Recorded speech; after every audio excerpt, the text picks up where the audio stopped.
जी दोस्तों, hot issue के 31st episode में आपको वेलकम। कल असल में थोड़ा सा कंफ्यूजन हो गया था। मैंने कह दिया कि जी आज फ्राइडे और कल सैटरडे है, तो कल नहीं होगा प्रोग्राम। उसके लिए मैं माजरत चाहता हूँ, क्योंकि वो थोड़ा सा कंफ्यूजन हो गया। बहरहाल, आज की जो खबर है वो ये है कि पाकिस्तान ने ये कहा है कि चाइना स्कर्दू में कोई बेस जो है, एयर बेस जो है स्कर्दू एयरपोर्ट को अपना एयर बेस नहीं बना रहा। Excuse me, sorry. उसके अलावा उन्होंने ये भी कहा है कि पाकिस्तान ने कोई ट्रूप्स नहीं भेजे गिलगित बल्तिस्तान के बॉर्डर पे। देखिए, मैंने एक से ज़्यादा मरतबा आप लोगों से ये कहा है कि अखबार पढ़ने का असल तरीका क्या है। ख़ास तौर पर एक ऐसे मुल्क के अखबारात जहाँ डेमोक्रेसी ना हो। सिर्फ पार्लियामेंट होने से डेमोक्रेसी नहीं होती। पार्लियामेंट कई ऐसे ममालिक में जो है मौजूद है जहाँ डेमोक्रेसी नहीं है। मजलिस शूरा जो बनी थी ज़ियाउल हक के दौर में, वो भी एक किस्म की पार्लियामेंट ही थी। उसका नाम चेंज कर दिया, उससे कोई फ़र्क नहीं पड़ता। और इसी तरह से हम देखते हैं चाइना के अंदर जो उनकी बड़ी असम्बली है, वो भी एक पार्लियामेंट का काम करती है। तो कहने का मकसद ये है कि पाकिस्तान के अंदर असल में एक खामोश तरीके से फौजी डिक्टेटरशिप कायम है। और इस फौजी डिक्टेटरशिप के कायम होते हुए ऐसा मुमकिन नहीं है कि मीडिया मुकम्मल तौर पर फ्री हो। या तो मीडिया को ख़रीद लिया जाता है और या फिर मीडिया को डरा धमका लिया जाता है। इसलिए हमें इन मीडिया के जो न्यूज़ है, इसके बीच में से देखना पड़ता है कि ये कहना क्या चाह रहे हैं। आज एक गिलगित बल्तिस्तान के अखबार है बाद शुमाल, और बाद शुमाल ने आज बाकायदा ख़बर लगाई है, सुर्खी लगाई है। और वो ये सुर्खी लगाई है कि स्कर्दू में जो है वो चीन को फौज के लिए जो है वो हवाई अड्डा नहीं दिया जा रहा। और ये भी साथ कहा है कि जी वो वहाँ पे हम नहीं कर रहे फौज 20,000 जो इंडिया कह रहा है या दुनिया कह रही है, वो कोई ऐसा मसला नहीं है। हमने कोई फौज वहाँ पे तैनात नहीं की। तो जब भी आप ये खबर पढ़ें, इसको आप उल्टा करके पढ़ें। इसका असल खबर ये है कि चाइना स्कर्दू के एयरपोर्ट को अपने फौजी अड्डे के तौर पर यूज़ करेगा, कर रहा है, और इसको पाकिस्तान रोक नहीं सकता।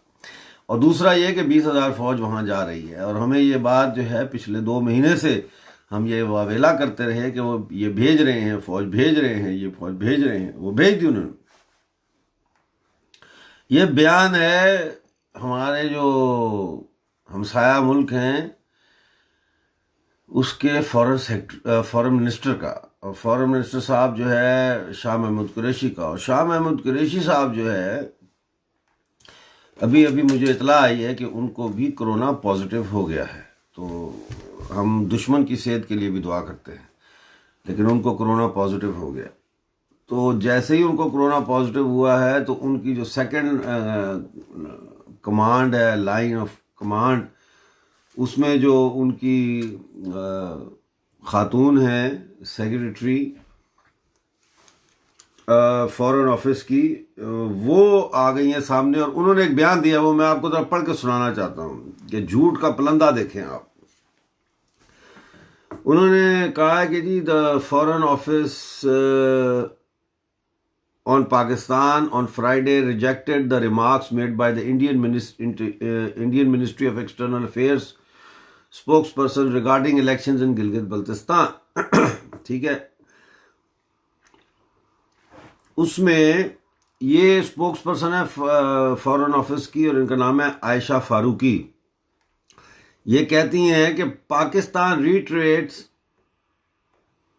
that India remains in illegal occupation of parts of Jammu Kashmir. The statement read, adding the issue the longest outstanding item on UN Security Council agenda stemmed from Delhi. ये सुनने वाली बात है, ये बात सुनने वाली. Stemmed from Delhi's forcible and illegal occupation of the region in 1947. शर्म तुमको मगर नहीं आती. इनको कौन बताए कि दुनिया अंधी नहीं है.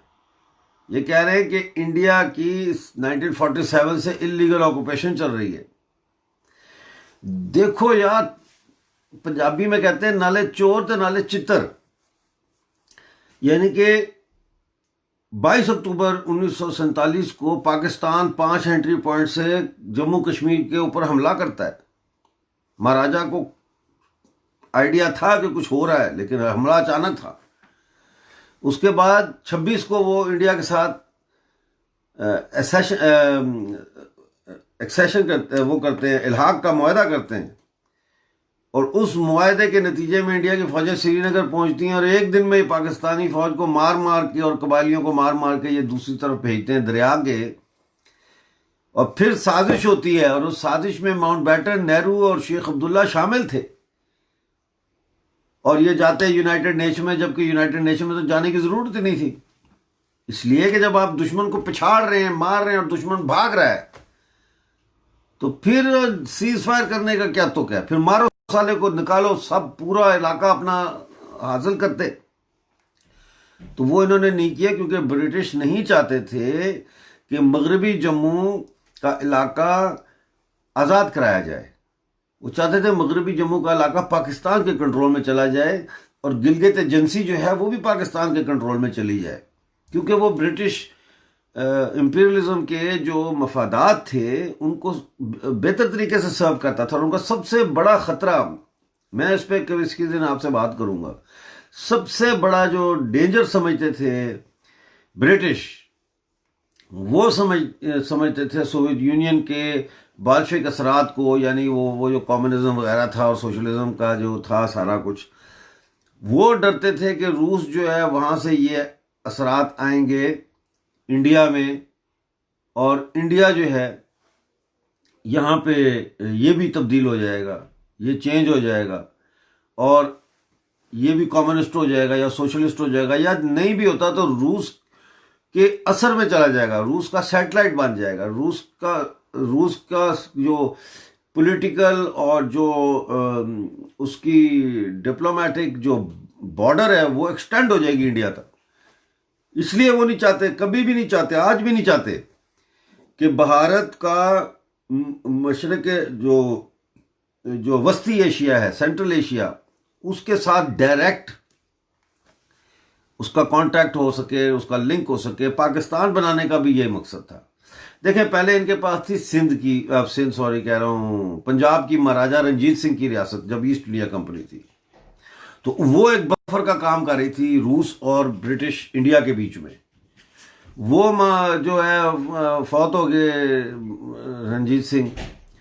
तो उसके बाद जो दो जंगें हुई, उसमें जो नई शक्ल बनी, वो फिर उन्होंने कश्मीर के साथ जम्मू लगा के, उधर से गिलगित बल्तिस्तान, लद्दाख, ये सारा लगा के, तो फिर एक बफर बनाया, एक और बफर जोन बनाया उसको कंटेन करने के लिए.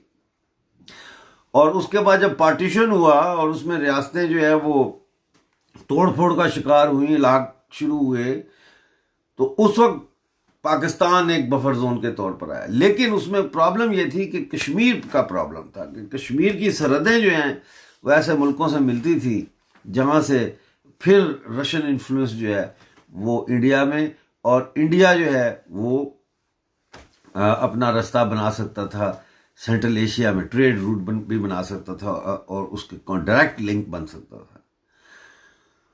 तो इसके साथ ही आज की गुफ्तगू को ख़त्म करते हैं. अब कल वाकई में सैटरडे है और परसों संडे है, तो मंडे से को आपसे फिर दोबारा मुलाकात होगी.